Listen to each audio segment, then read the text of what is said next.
Amigos del Desierto es una red de meditadores, creyentes y no creyentes, que hacen la experiencia del silenciamiento desde una determinada tradición o estela, que es la tradición de los padres y las madres del desierto, ¿no?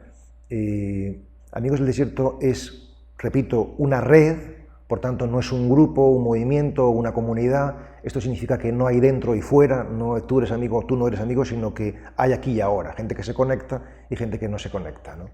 Red de meditadores, es decir, de gente interesada en la experiencia interior del silenciamiento. Por tanto, todos los que acudimos tenemos este interés por silenciarse. Silenciarse es tanto como vaciarse es tanto como trabajar la receptividad para poder luego recibir. ¿Recibir qué? La vida, ¿no? Que tantas veces estamos tan llenos de cosas que no podemos recibir la vida y queremos hacer esa experiencia de vaciamiento o de olvido de sí. En el budismo se habla de vaciamiento, en el cristianismo hablamos de pobreza espiritual o olvido de sí, ¿no?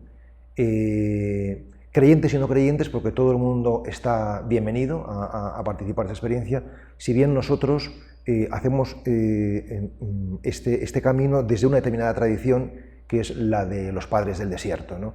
Yo sostengo que, al igual que no se aprende el lenguaje de la palabra en general, sino que tú aprendes pues, castellano, inglés, alemán, lo aprendes ya en una determinada tradición lingüística, también sostengo que el silencio no lo aprendes en general, sino en una determinada tradición de sabiduría, pues la del sufismo, la del budismo, la del cristianismo, ¿no? Y esta tradición de los padres y las madres del desierto pues se engarza en la tradición cristiana, que es la tradición occidental de sabiduría, y que en el cristianismo ha sido una tradición que ha pervivido en el tiempo, en los siglos, si bien de manera más bien marginal o minoritaria, pero eso no significa que no tenga una gran fuerza y un gran poder para ofrecer caminos hacia el mundo interior a tantos de nuestros contemporáneos, ¿no? Muchas personas de mi generación y generaciones anteriores hemos sentido en un momento determinado de nuestras vidas la necesidad de emigrar espiritualmente a otras tradiciones porque no habíamos encontrado o no habíamos sabido encontrar que en nuestra propia tradición había y hay fuentes para hacer este camino interior, ¿no? Amigos del Desierto quiere justamente paliar esta laguna y de alguna manera decir que aunque es bueno emigrar, también es bueno quedarse en casa, porque en casa tenemos un montón de tesoros de los que podemos disfrutar, ¿no? Y bueno, Amigos del Desierto nació hace 2 años y medio, ha nacido con una gran fuerza de expansión, porque existe precisamente este hambre de interioridad, y lo que hacemos es ofrecer retiros, seminarios y foros para que pues todos aquellos que tengan este interés netamente espiritual bueno, pues puedan caminar a nuestro lado.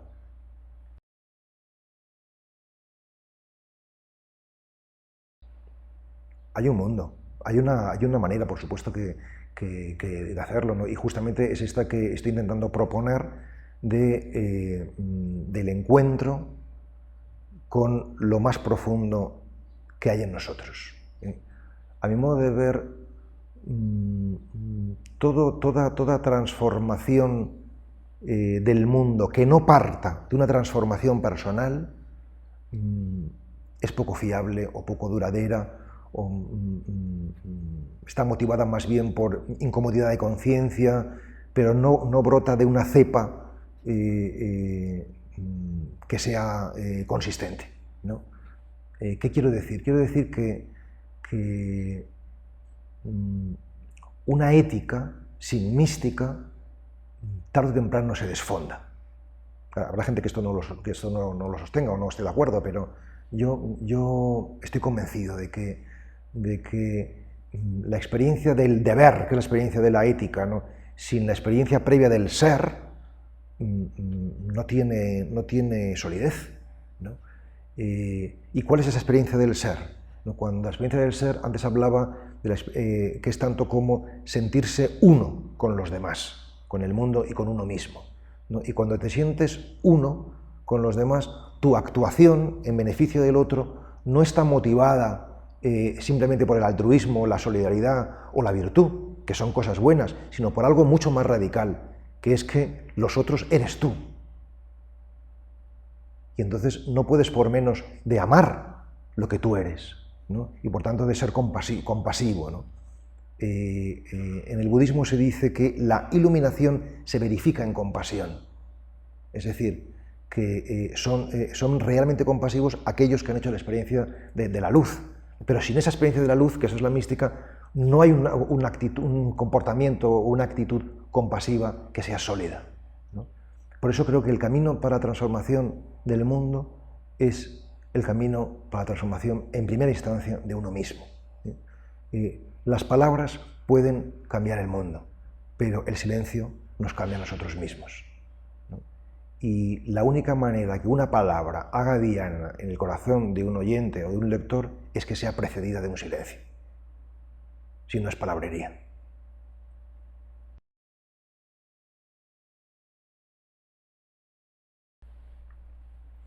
He tenido el privilegio de pasar 10 años como capellán en un hospital, atendiendo pues la atención espiritual de un gran hospital en Madrid, y por tanto he tenido el privilegio de estar presente en los momentos últimos de muchas personas, de quizás cientos de personas incluso, y yo creo que más de 100 personas han muerto en mis brazos en estos últimos años. Y eso, desde luego, te influye y te cambia, ¿no? ¿Qué es lo que se aprende? Pues se aprenden muchas cosas. Una, por ejemplo, que nadie muere como no ha vivido. Y por tanto, la muerte no es que te sorprenda en algo que tú no vivas, sino que como tú vives, así vas a morir, ¿no? Si tú tienes una existencia frívola y banal, pues tu muerte lo más probable es que sea en un contexto frívolo y banal. Y si tú tienes una existencia, por ejemplo, pues, generosa y intensa, pues lo más probable es que la muerte te sorprenda en ese contexto de generosidad y de intensidad, ¿no? Esto es una de las experiencias fundamentales, ¿no? Que nadie muere como no ha vivido. Y una segunda sería que lo que da miedo de la muerte es la impresión, sensación o intuición de no haber vivido. Es decir, que tienen miedo a morir aquellos que intuyen que no han vivido como deberían haber vivido. Pero si, yo creo, y además lo siento, que si tú vives como crees que debes vivir, estás preparado para morir. Y entonces la muerte no se experimenta como algo que te van a arrebatar, la vida, ¿no? Sino como algo que tú soberanamente entregas, ¿no? Y eso es maravilloso, porque significa que la muerte puede vivirse como algo terrible, nos quitan lo más preciado, que es la vida, ¿no? O puede vivirse como una buena noticia, ¿no? Y es que tú entregas algo tan maravilloso como es estar vivo, ¿no? Claro, nosotros no tenemos libertad sobre los hechos que suceden en nuestra vida, pero sí que tenemos libertad y por tanto capacidad de responder humanamente sobre la interpretación de esos hechos. Tú puedes estar enfermo, eso a lo mejor no tienes mucha libertad de acción sobre este hecho, estar o no estar enfermo, te ha venido esta enfermedad, pero sí que tienes libertad para interpretar este hecho, por ejemplo, como un camino o como un castigo, ¿no? Y entonces, según como tú lo interpretes, lo vas a vivir como una forma de destrucción personal o, por el contrario, como una forma de crecimiento, ¿no? Y esto significa que somos responsables de nuestra manera de vivir las cosas, ¿no? Yo,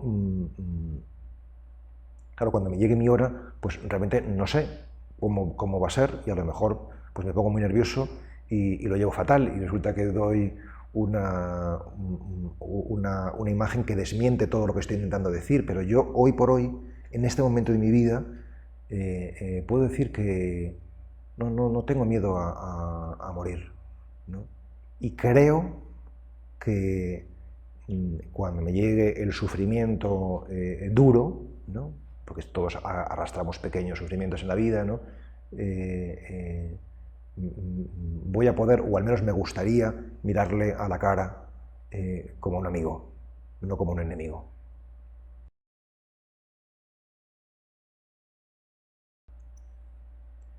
Yo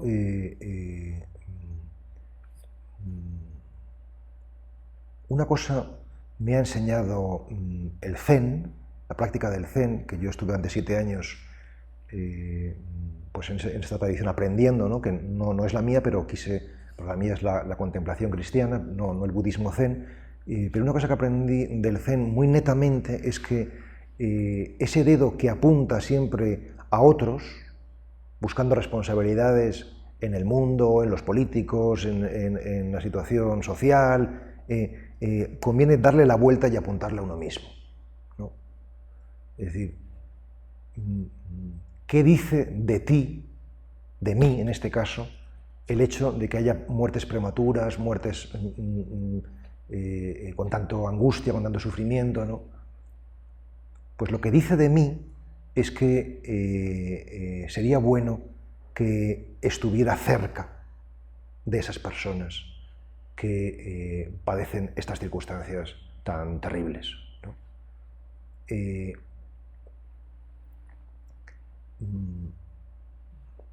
En el cristianismo está muy claro que Cristo no resuelve el problema del mal, porque el problema del mal, después de su paso histórico por este mundo, pervive, ¿no? Es decir, todavía hay aquí mucho dolor y mucho mal, ¿no? O sea, y también está claro que no da una respuesta teórica al problema del mal, las muertes prematuras, las muertes con angustia, o sea, no hay una respuesta teórica, pero sí que hay una respuesta existencial. Y esa respuesta existencial es que Él, en este caso Cristo, que es mi maestro, mi modelo, mi referente último, participa de eso, se sumerge en eso. No es un Dios ajeno, sino un Dios que hace la experiencia del mal y del dolor, ¿no? Esa es la respuesta es meterse dentro, porque solamente desde dentro puedes redimirlo, es decir, cambiarlo de signo, ¿no? Entonces, a mí me gustaría dar una respuesta similar, es decir, no tanto explicar teóricamente por qué pasa eso, sino yo estar dentro de esa experiencia para que mi respuesta sea existencial, no simplemente mental o teórica, ¿no? Yo tengo, aunque suene también muy pretencioso, pero tengo una respuesta a esto, ¿no? O sea, y es que si tú la experiencia del mal o del dolor la vives con amor, y luego voy a aclarar eso cómo se hace, evidentemente, esa experiencia del mal y del dolor no es destructiva, sino que es constructiva. Es decir, que realmente todo, sin excepción, es una buena noticia y es para el bien si lo sabes vivir, ¿no? Entonces, ¿qué es lo que hay que aprender en la vida? Que se me preguntaba antes. Pues justamente lo que hay que aprender en la vida es a mirar el dolor y el horror con una mirada benévola y tierna. Porque esa mirada benévola y tierna es la que cambia el signo de ese dolor y de ese horror, convirtiéndolo en algo que, sin dejar de ser dolor y horror, ya no envenena el alma de la persona y el alma del mundo, sino que lo contrario, la da plenitud, ¿no? Claro, esto son palabras mayores, ¿no? O sea, pero realmente esta es la gran propuesta de la mística, ¿no? Que todo, hasta lo más, que la noche oscura es el preámbulo de la alborada, ¿no? de la iluminación, ¿no? Y que por tanto la noche oscura también es necesaria, ¿no? Y es una buena noticia, aunque sea cruda, ¿no? Y dura.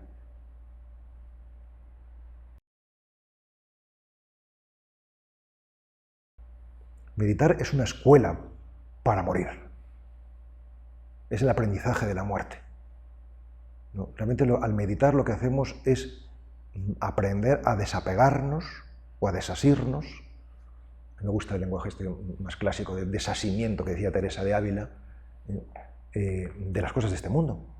Porque al meditar lo que hacemos es decir no a los pensamientos, a los sentimientos, a las imágenes, es decir, que vamos soltando lastre, y eso es lo que haremos en la hora definitiva, a la hora de morir, ¿no? O sea, yo creo que precisamente muchas de las resistencias de las personas que intentan empezar la experiencia de la meditación a meditar es justamente que en lo profundo sabemos que esto es una escuela de muerte, aunque con la misma razón podríamos decir es una escuela de vida, porque es que la vida y la muerte no son más que las dos caras de la misma moneda. Es decir, que si tú no quieres morir, en el fondo lo que no quieres es vivir. Pero si tú quieres vivir, aceptas la muerte con serenidad, incluso con alegría.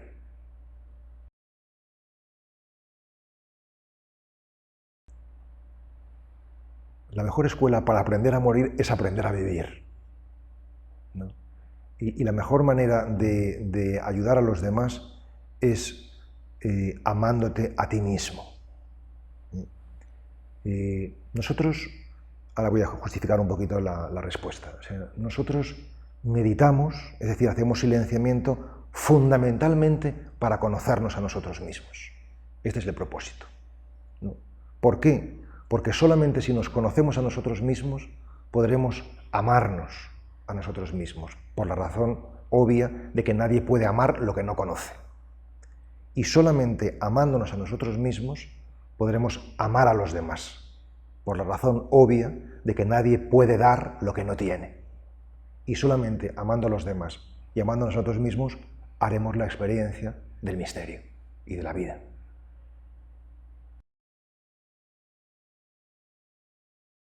Bueno, yo no diría que el yoga no es religioso. O sea, todo depende de lo que entiendas por religión, ¿no? O sea, pero en tanto en cuanto es una experiencia de estar religado, estar vinculado con algo más grande que tu individualidad. O sea, el yoga significa unión, ¿no? O sea, yo creo más bien que hay una unidad muy profunda que tanto más la experimentas cuanto más entras en un camino espiritual en todas las tradiciones de sabiduría, ¿no? Yo suelo decir mucho algo que leí en alguna ocasión y que me resultó muy iluminador, y es que la religión es la copa y la espiritualidad es el vino, ¿no? Entonces, nosotros, que somos hombres y mujeres inteligentes, lo que nos interesa es el vino, ¿no? Pero necesitamos beberlo en alguna copa, ¿no? Entonces, las tradiciones religiosas, de uno u otro lado, pues nos han ofrecido copas, ¿no? Para poder beber ese vino, ¿no? Si esas copas nos siguen siendo útiles, pues sigamos utilizándolas. Si no son útiles, pues habrá que buscar otras copas o reformar esas copas anteriores. Pero yo creo que la función fundamental de la religión es ofrecer un camino espiritual. Si las religiones han traicionado, y seguramente en buena medida lo han hecho, ese sentido fundamental, entonces habrá que reformarlas o ver qué se hace, ¿no? Pero no directamente tirarlas a la papelera, porque yo pienso que han ayudado y siguen ayudando a millones de personas, ¿no? ¿Existe una espiritualidad sin religión? ¿Existe un acceso al vino sin la copa? Bueno, yo personalmente no la conozco. En teoría, por ejemplo, yo que sé, desde Rousseau hasta Einstein, pues que tienen escritos de carácter netamente o muy claramente espiritual, ajenos a las tradiciones religiosas. Entonces, desde un punto de vista cultural, podrías decir que sí que existe esta posibilidad, ¿no? Pero yo creo que lo que es la tradición de sabiduría, tanto en Occidente como en Oriente, nos viene mediada por tradiciones religiosas, ¿no? Es el hinduismo, el budismo y así tantas, ¿no?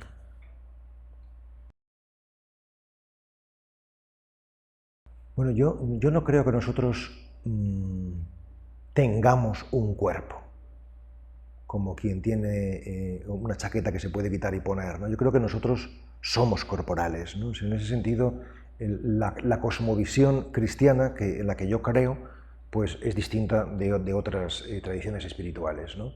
Es decir, que los cristianos no creemos en la inmortalidad del alma.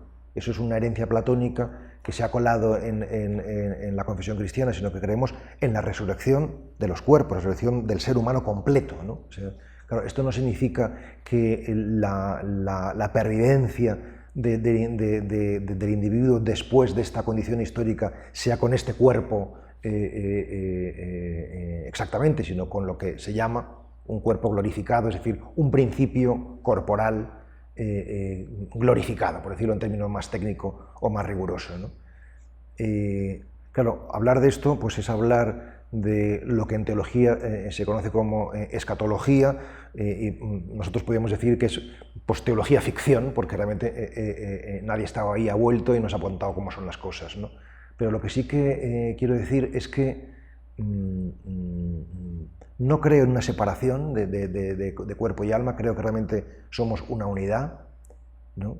Y que por tanto lo que pervive no es simplemente el espíritu, sino pervive la persona, ¿no? Me gustaría que la gente pensara, o se diera cuenta, o nos diéramos cuenta, que meditar es sencillo, ¿no?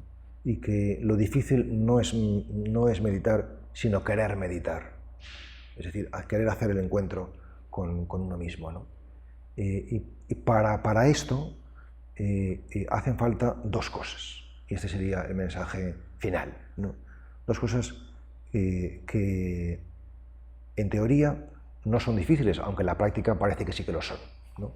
Una es la constancia. Entonces, si tú quieres cambiar tu vida para bien, siéntate en silencio y en quietud todos los días 20 minutos. Todos los días. Entonces, primero, la constancia, porque si no, no es significativo. Y segundo, que parece todavía más difícil, que la constancia, aunque realmente en el fondo no es difícil, es elemental, ¿no? Es la humildad. ¿Humildad para qué? Para seguir las consignas que se te den. Es decir, no erigirte tú en maestro y decir, pues yo lo voy a hacer así, sino tener la actitud discipular, de decir, yo voy a seguir este camino, porque seguramente miles o millones de personas antes que yo lo han transitado y voy a dar un voto de confianza, ¿no? Entonces, en la medida en que damos un voto de confianza, en esa medida transitamos un camino, ¿no? No hay un camino espiritual que no presuponga y exija una actitud discipular. Si alguien se cree ya maestro o cree que puede hacer su propia composición, entonces no podrá avanzar. Entonces la humildad es decir, yo soy discípulo, ¿no?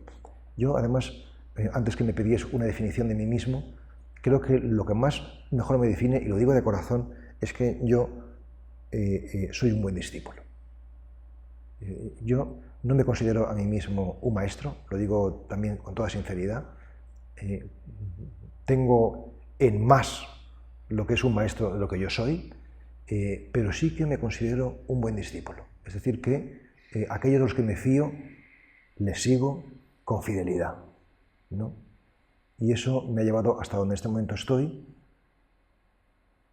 y donde estoy pues es un espacio y un tiempo donde veo y experimento que mi vida es fecunda, porque hay tantas personas que beben de lo que yo intento ofrecer y vivir.